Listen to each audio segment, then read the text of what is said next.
Okay, now start, Ishani. Yes, sir. Now Please you go need to ahead. make I think yeah, we yes. will just let Srishti join in whenever she's coming, and then we can begin. Yes. So in the meantime, Dharni, do you have any questions? No, ma'am. No, ma'am. Okay, fine.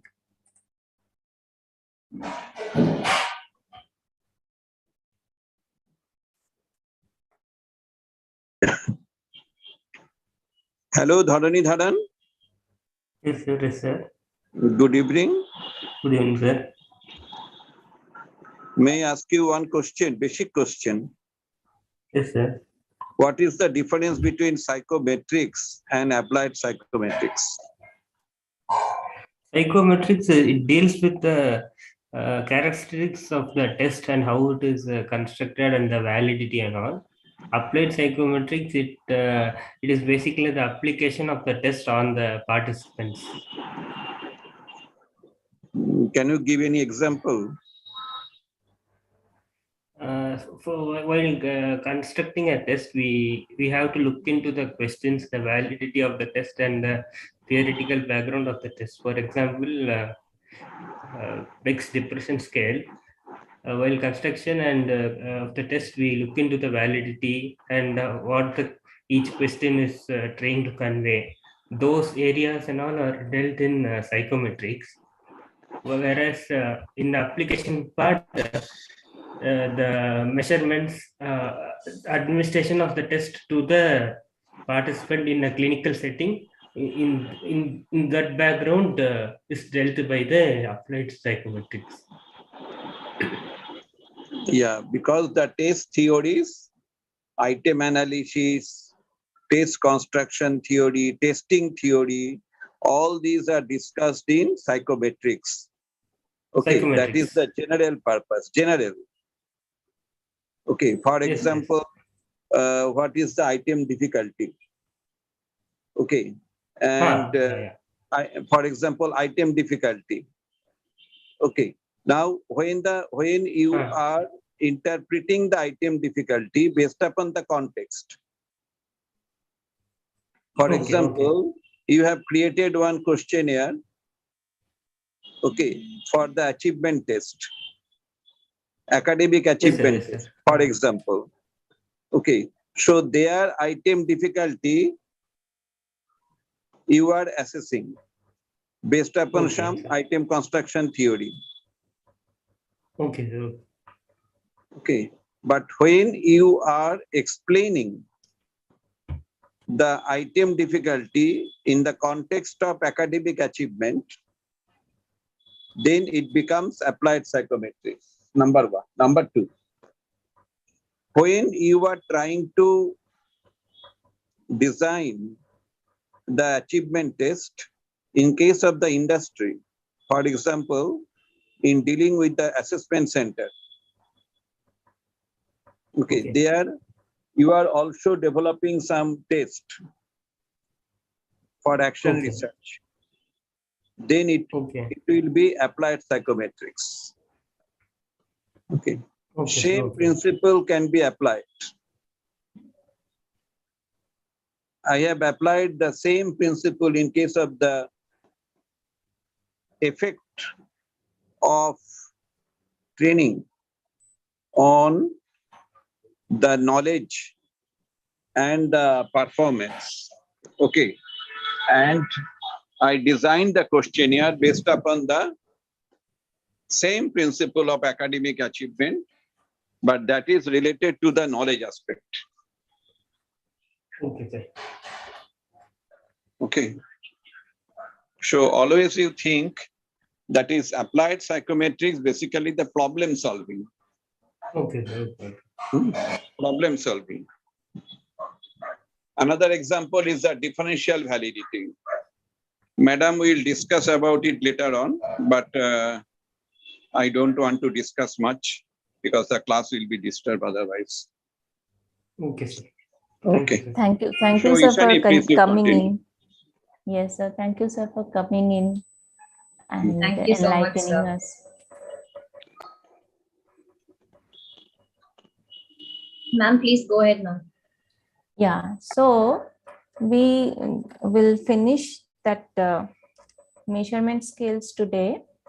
And so all these nominal, ordinal, ratio and interval, these skills we completed in the previous class.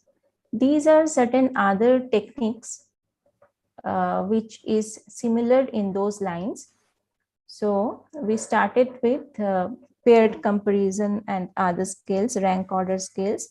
Now in those lines, this is one Q-sort scale which is kind of applied to measure subjectivity of opinions, values, etc. So how does it look like? This look like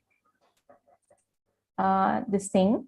So here we are placing our opinion under most agree, most disagree to most agree, and basically along with across three things. One is disagree, one is neutral point, and one is agree.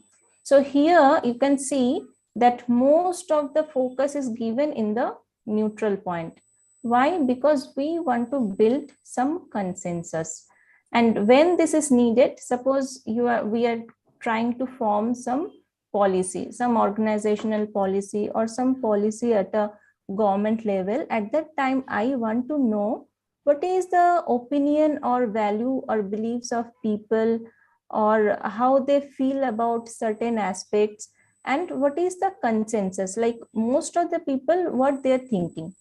So suppose like in during demonetization, most of us faced difficulty, right? And our government, the leaders who were leading at that time, so they didn't ask for what is the, they didn't try to inquire about the generic viewpoint of the people, of the citizen at that time. So that's why most of us faced difficulty, and all of us more or less were much against this. So instead of such a step, whenever we are trying to form any policy, it's better to know about the consensus point, like what are the aspects where people are giving neutral values, or most of the people are thinking in a similar manner. So that's why this scale is used. And this is like the first people rank ordering the statements, then what they're doing, then we are looking for a pattern in between those rank orders, and finally we are coming up with some analysis where we want to know the subjective views of people, mostly where those are concentrated. So this is Q-sort scale, and then we have graphic rating scales. This is more or less like a Likert scale, but instead of vague qualitative terms like disagree to agree, we are using here numbers. So you will see, suppose you have used some network operators service, or say you have used this airline operators, Indigo and all. After booking, they will ask you how was your experience, and that will be in graphic rating scale. They don't leave any scope to the point that you say neither disagree nor agree, because that doesn't help anyone to better their services. So they want the answers in a numbered manner, where like suppose here it's a quality of work thing. So from 4, I have numbered the quality of work of an employee to excellent level. So here there is no scope for that medieval point where we are neither disagreeing or agreeing to a situation, because I don't want that. I want to know the feeling, or I want to value this a particular aspect in a more specific term. So that is graphic rating scale. And then we have Likert and we have semantic differential. So Likert is the most basic order format, we can say, where we have this strongly agree to, strongly disagree, usually in 5 points. It can be in 3 points, it can be in 7 points, it can be in 9 points. So in Likert, what is happening is, in both the ends, this is infinite, because we are trying to measure a feeling. So that's why the intensity of the feeling can go infinite. But in semantic differential scale, what we are doing is, we are giving the finite terms, one positive and one negative, say word in each of the ends, so that here it's not infinite, right? Suppose you are feeling oranges are healthy or unhealthy, so you have to give your answer within this range. So that is the difference of semantic differential scale with Likert. This is showing the differences. So in Likert scale, people are actually giving their feeling, and in semantic differential scale, people are actually rating the quality of the item or the trait, like how is it healthy, is it unhealthy, is it say pleasant, is it unpleasant, is it affordable, is it expensive, in this way. So this is more of finite scale. So this kind of we are kind of at the, we have finished this. So now maybe I can pass on the mic to Anindita, and she can start item analysis. Okay, Dharni, I hope there is no more question, and all this your scores and everything is given. I saw You. I saw that. Okay. So Anindita, you are the host now. Yes, ma'am. Okay.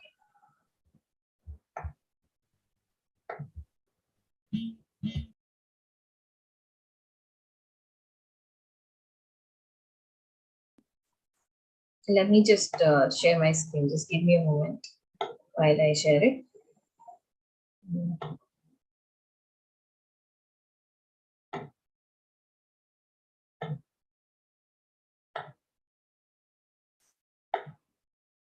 Yeah, I hope my screen is visible. Yes. Yes, Awesome. yes. So this is essentially what you're going to talk about today. We're just going to go over the theoretical aspects of item analysis, what an item is, and what are the various aspects that we need to talk about when we say item analysis. So we'll just be going through the theory part of it today, so that in our Friday class, we'll be able to go ahead with calculating each of these things. And in the meantime, we'll also be collecting a little bit of scores, so that you can catch up to what we are doing and how you can simultaneously calculate with us along those lines. So I'm just going to first of all give a very quick overview about the steps in constructing a scale, steps in the development of scales. So first of all, as we spoke about it, we should define the test. We should be understanding what the purpose of the test is, what are we exactly measuring, and so on. And we should be able to exactly point out what is it that we want as the outcome of the test to be able to go ahead with constructing it. And the second point is what Ishani ma'am had been explaining for the past class as well as today. It's about what kind of scaling method that we are using. Are we going to choose a nominal, ordinal, interval ratio scale in our scoring methodology or a quantitative methodology?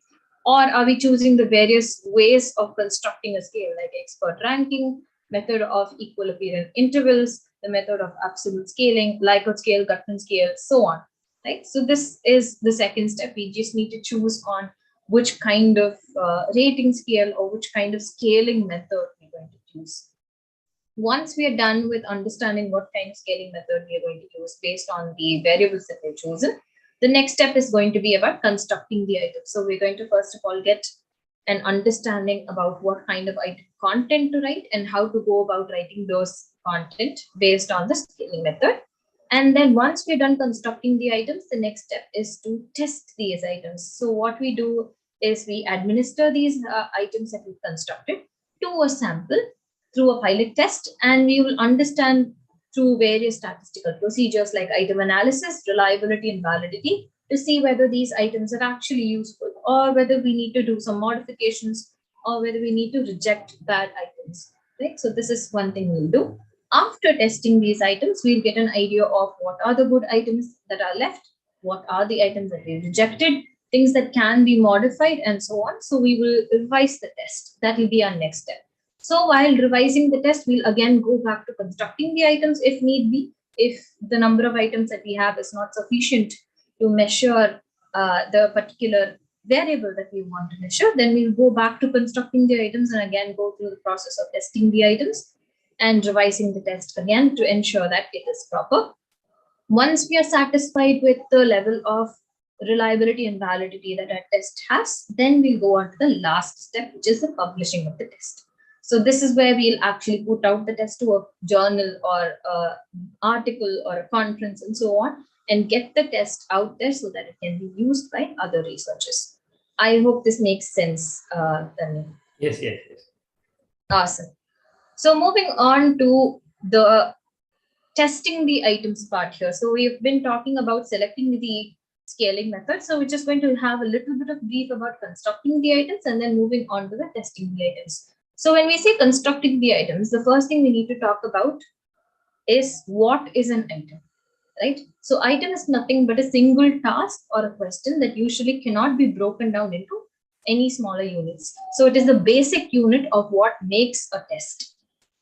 So an item can be absolutely anything depending on what you would like to have in your test. It can be a particular activity that you would like the individual to perform. It can be a question that they're answering. It can be a rating scale that you want them to rate themselves on. It can be a statement for which there can be MCQ options that they choose from, anything. So if it is that one basic unit upon which a test is built, that is called an item. So that one basic unit talks about the particular behavior that we want to measure. So this is an item. So what makes an item a good item, and what do we look for when we say an item should be good? So moving on to the characteristics here. First of all, an item should not have any ambiguity. It should be very clear. So if you're talking about the statements that an item makes, it should be to the point. It should be very crisp. It should only talk about what you want to talk about. So instead of asking, when are you not happy, right? We can ask the exact question, when do you feel sad? So when we say not happy can refer to absolutely anything. It can be angry, can be irritated, can be upset, it can be sad. But if we want to measure sadness, what the frequency with which an individual feels sadness, the better question to ask here is, when do you feel sad? And give them options instead of asking, when do you feel not happy? So that is the first thing that we need to talk about. The second one here you can see is that it should be not too easy, neither too difficult. So if an item is too easy that everyone can answer it, what's the point of even having that particular item? It's just everyone's total score is going to have one more point. That's it. So the entire point of having that item is lost. So an item should not be that easy that anybody and everybody can answer it. At the same time, an item should not be too difficult that nobody can answer it. So therefore, an item should be just in a middle range where it's difficult enough to discriminate between the high scorers and the low scorers. We'll talk about it in detail as we go on with today. And the third point here is that it should not present difficulty in reading. In the sense that if you're constructing a tool only for English literate people, then we need to administer it only to English literate people. If you are looking for a tool that you need to construct a tool for any population, regardless of their literacy level, then we need to look at tools that are non-verbal in nature or performance-oriented in nature.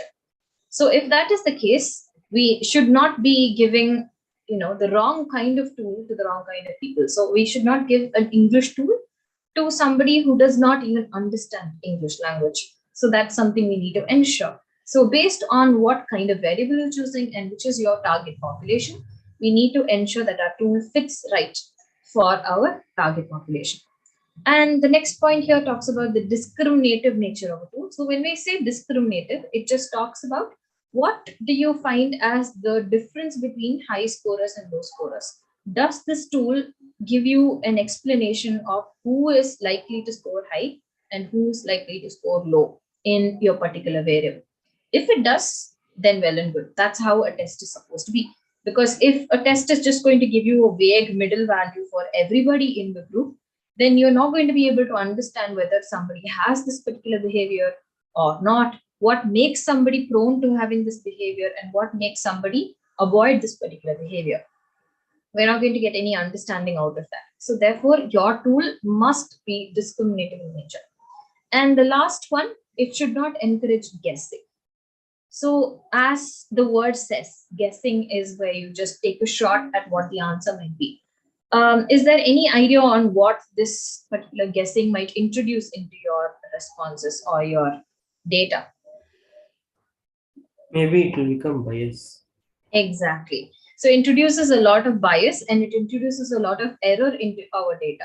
So it makes the data unreliable for our calculation, or it does not ensure that the data is accurate enough to get a really good understanding of why we constructed this tool.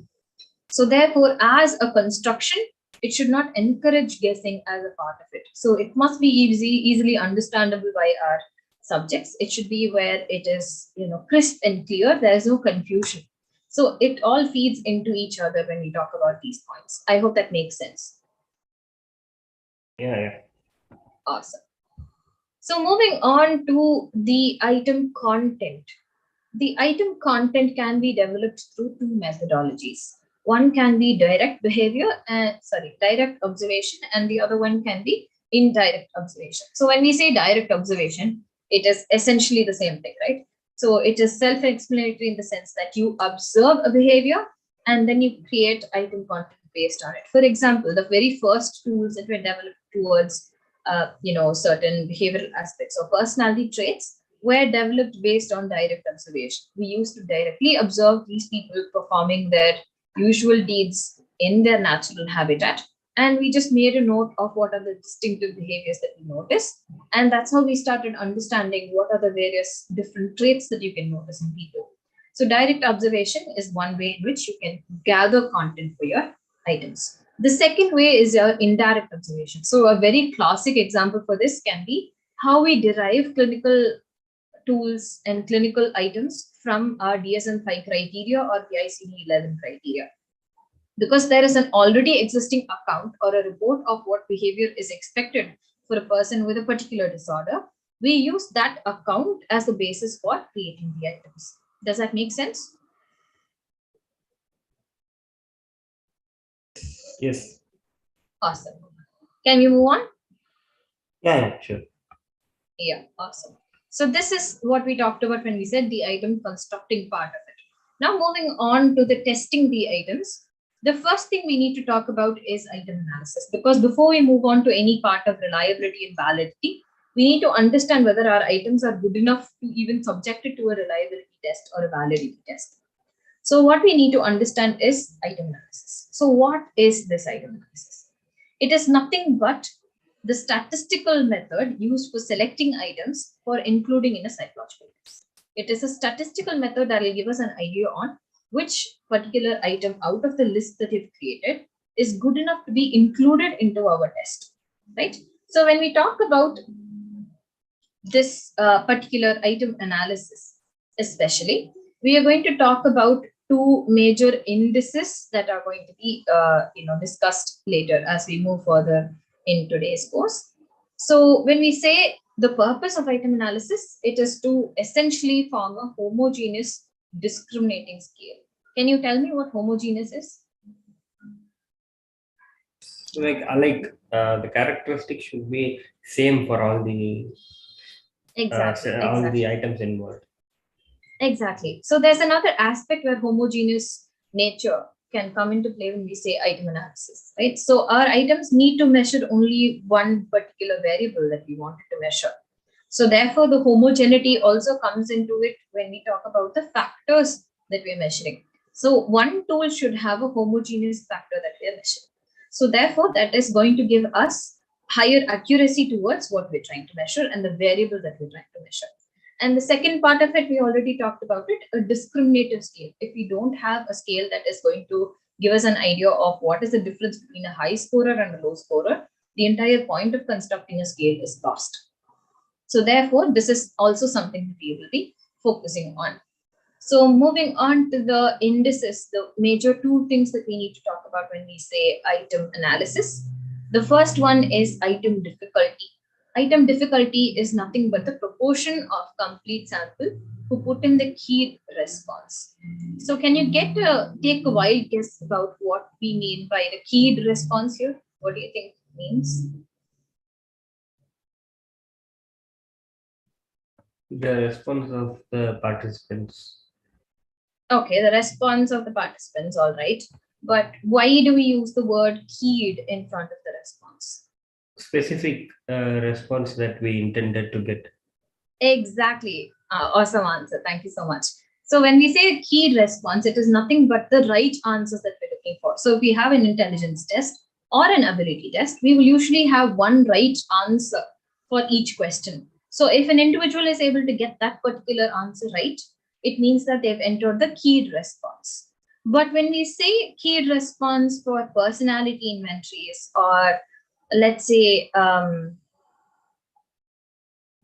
other kind of motivation tests and so on, how will we find out what the keyed response is? How can we define what is right when we say personality?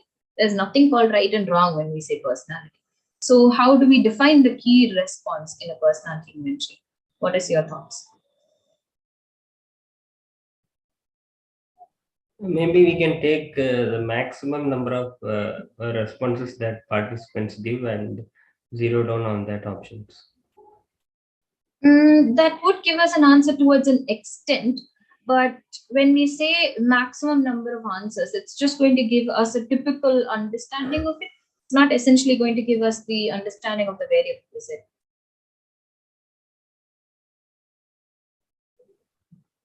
Okay, then what can we do? Yeah, thank you. So when we say keyed response here, what we can do is we can pick those answers that actually indicate towards the presence of the trait. So if I'm going to take an item, for example, let's say EPQ. So if there's an item that indicates towards extraversion, so if the individual is able to answer between yes or no for whichever indicates the presence of extraversion, that will be my keyed response. Does that make sense? Yes, can you repeat once again? Yeah, so whichever indicates the presence of that particular trait will be the keyed response for personality inventories. Okay. Okay, great. So when we say EPQ, whichever item talks about, let's say, extraversion and introversion, for example, the higher the score, you're more likely to be an extrovert when we say EPQ. So therefore, whenever your response indicates towards the presence of extrovert behavior, that will be the keyed response for a personality inventory. So the next thing that we have here is the endorsement rate between 80 and 20%. So when we say the endorsement rate between 80% and 20%, this essentially talks about the, let's say, the ease with which people can answer. If an item is going to get less than 20% of your subjects to answer, then it is a very, very difficult item. And including it is not going to make a difference to your scores. And if an item is so easy that more than 80% of your samples are able to answer, then it also means that it's a very easy item. As we discussed earlier, this is what easy and difficult is based on the comprehension ability of the individual, right? Yeah. So it is also depending on how you're constructing these items, right? You need to understand what is the difficulty that you're understanding through the construction itself. You will have an idea already.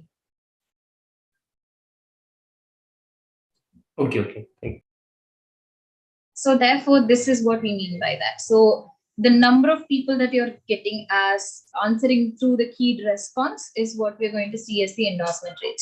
So if less than 20% of your population is getting the keyed response, it means that your item is very difficult and you may have to modify that a little bit to get it to be a little bit more easy.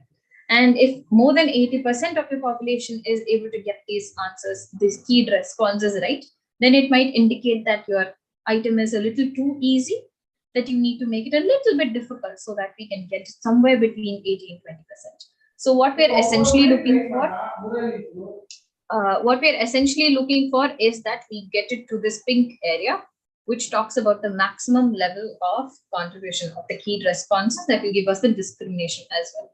So therefore, this is something to keep in mind. So I hope that makes sense. 20% is very easy and 80% is difficult. So what percentage is balanced? Anywhere between 80 and 20, that's fine. Anywhere where your endorsement rates go from 20 to 80, anywhere in between is fine. Less than 20 will be rejected, more than 80 will be rejected. So we will have to modify the items according Exactly. to bring it in between 20 and 80. Exactly. So we can reword these items in such a way that makes it a little bit difficult, or we can give the distractors in an MCQ a little bit more, effective in distracting and so on, so that we can get those values between 20 and 80, so that the difficulty level is somewhat moderate. Okay, thank you. Awesome. So can we move on to the next topic now? Yes. Awesome. So moving on to the next one, we're going to talk about the second index of item analysis, which is item discrimination. As we already talked about it, it is nothing but the ability of a test to discriminate between those who are scoring high on this particular variable and those who are scoring low on the same variable. What makes them score differently is what we need to understand when we say item discrimination. So a definition that was given by Blood and Budd in 1972 talks about the index of discrimination is that ability of an item on the basis of which discrimination is made between superiors and inferiors. Here, superior and inferior talks about the scores of an individual. So whether they are scoring very high on that particular trait that we are measuring or very low on the particular trait that we're trying to measure. So when we say discriminative power, it can be divided into two further parts: the item reliability and the item validity. When we say item reliability based on discrimination, it talks about how consistently we can say this individual will fall under the lower category or the higher category. So how are we able to say that based on our tool, how consistent will this individual perform? Our understanding of the fact that if this individual is scoring in this particular manner based on our test, if I'm going to administer the same test again in the future, how likely are they that they will also fall under the same category that they fell in the first time? So that gives us an idea of the reliability. Reliability, of course, talks about a lot of consistency.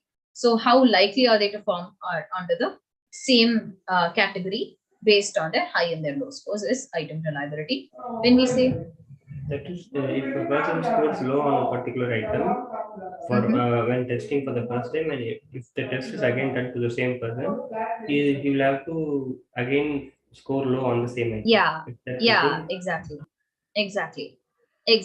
So that is the entire point of it, because you are looking for consistency here. So therefore, how likely is this particular item able to get that consistency right is what we're seeing in item reliability. And item validity, of course, talks about how valid is this particular item based on your definition of your variable, how you're defining the construct and the dimensions of the particular variable. So along those lines, it talks about the degree to which an item differentiates between high and low groups on the basis of a criterion.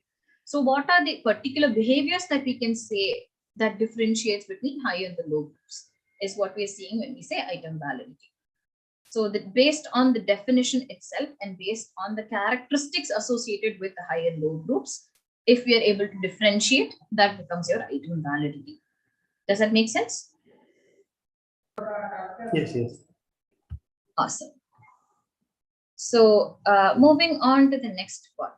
So this is one of our very important aspects when we say an item analysis. Item analysis is usually expressed through something that we call the item characteristic curve. So it is nothing but a graphical representation of the probability of how many correct answers you can get on the y-axis and the level of the trait on the x-axis. So it talks about the probability of the right answers on the y-axis and the level of the trait on the x-axis. So as we have to word it properly, it is nothing but a graphical representation of the probability of giving the correct answer to an item as a function of the level of attribute assessed by the test. This is what we can word it properly as, right? So this serves as the foundation to one of the most important theories that we know in psychometry, which is the item response theory or the latent trait theory. If you are interested, we can go into it a little bit further in our future classes. But this essentially talks about the same thing that we just discussed. The item response theory essentially talks about the item discriminatory value as well as the item difficulty value. So that is the overall theory under which an item characteristic curve comes in. So as we talk about it, the item characteristic curve is also used to illustrate the discrimination power and the item difficulty. So how does the ICC help us illustrate the discrimination power as well as the difficulty? Is a really good question to think about. So here's the answer. The slope conveys the discriminatory power and the position of the curve gives the difficulty of each item. So here is just an image for you to get a hang of what to talk about. So the first image here talks about the varying discriminatory power. So when we say, just going back to the previous slide, when we say the discriminatory power, we're talking about the slope of the item characteristic curve. So going back to the image here, so we can see in the first image that there's a lot of these slopes that are happening in various directions. So I want you to take a guess which particular item here has a relatively high discriminatory power. Is it A, B, or C?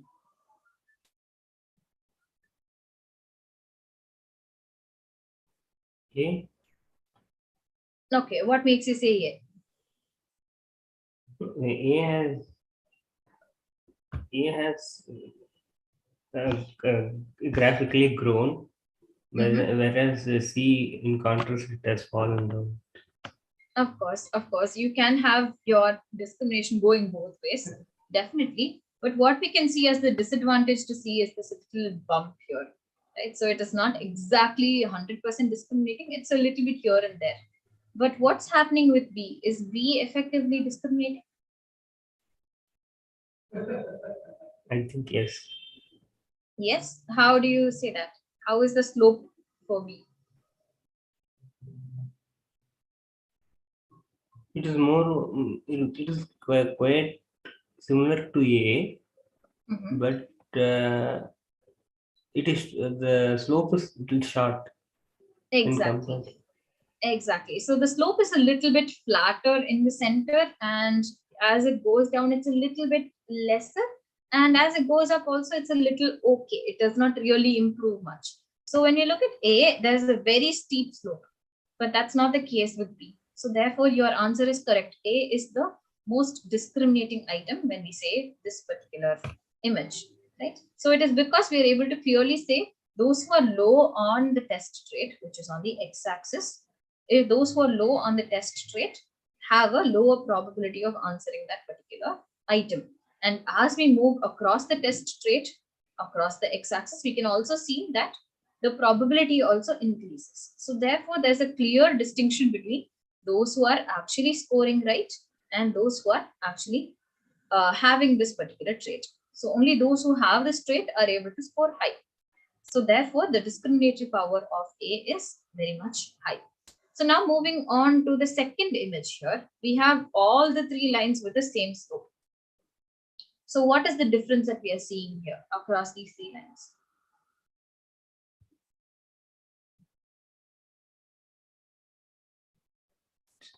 Degree of curve. Exactly, the position at which this curve is meeting with the y-axis. So therefore, this is our indicator for the difficulty value. So as our, the intersection of our curve with the y-axis, as it goes up the axis, the more difficult this particular item is. So in that assumption, what item here has the least difficulty and what has the most difficulty? A, B, or C?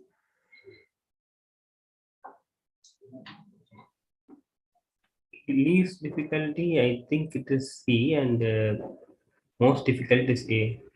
Yeah, exactly. Because C is much lower on the y-axis than A. So as we see here, let's take, for example, let's just extrapolate this line here and let's assume that it meets somewhere between 0.3, let's say. So it implies that across this entire line of probabilities, for this particular item of A, we are only able to see people that are at least 30% able to answer this particular question. So less than 30% of these people, let's say around 30% of your entire population of 100 are not able to answer, right? So only around 70% of your population are able to answer. So do you think this is a good item based on the difficulty or that we already talked about, the 18-20 proportions? Yeah, I think yes, because 70% are able to answer. Exactly. But when we look at C, let's try and extrapolate that hypothetically again.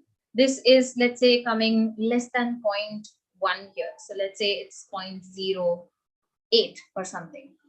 Does that make item C a good item? No, I think it is no. Exactly. So we will reject C ideally, and we will accept A and B as good items.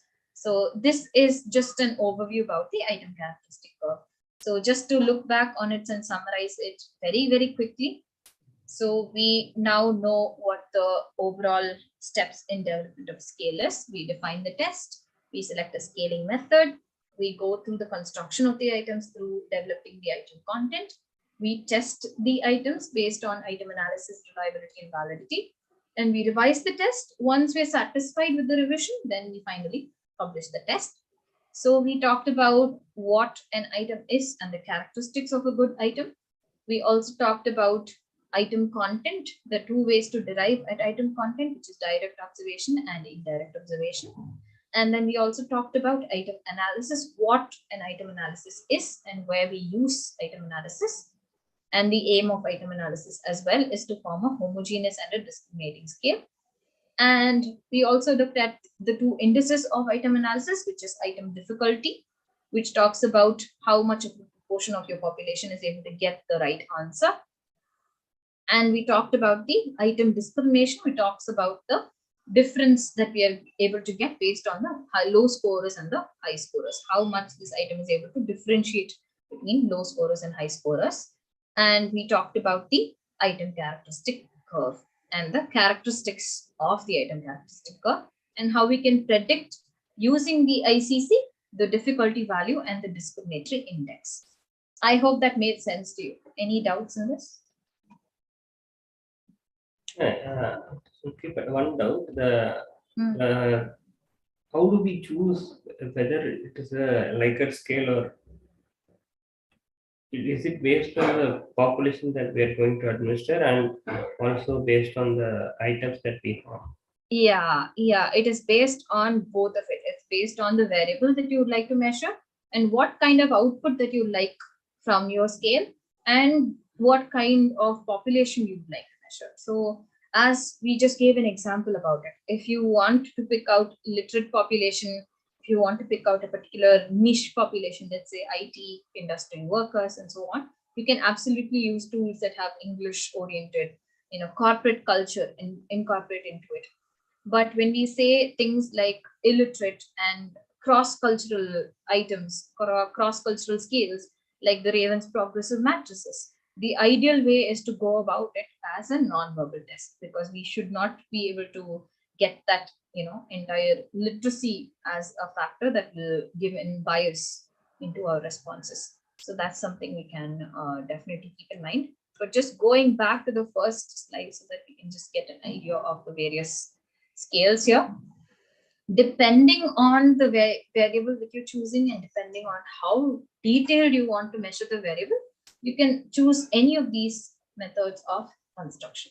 Likert scale is the most easiest way to start a construction of a test because it's going to give you a very clear idea of what is the rating scale, what are we going to do with it, and it's a very easy summative scale. We just need to add the points to get a total score.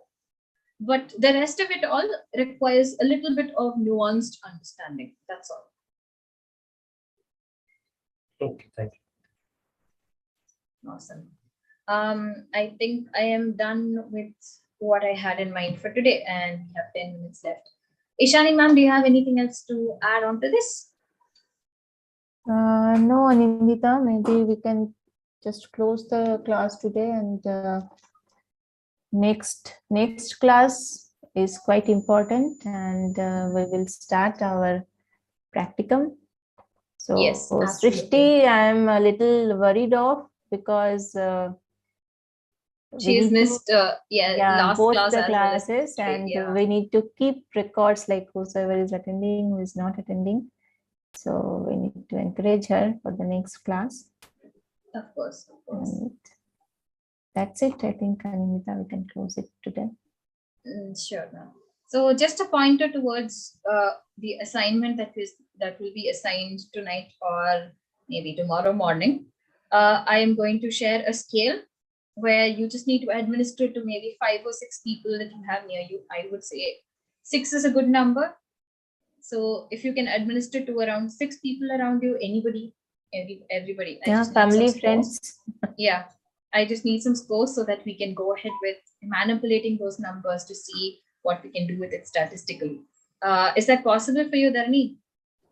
I will try, because I'm going out of station.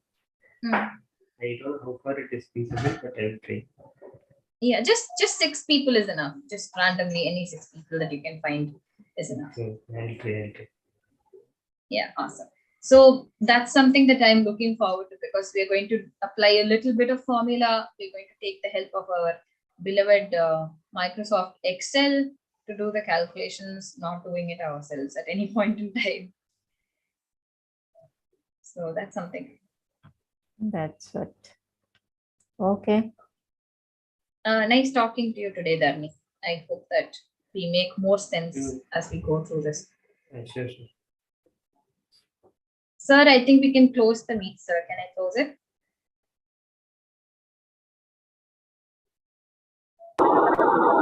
Yes, Anindita. Nicely Okay, you sir. have come.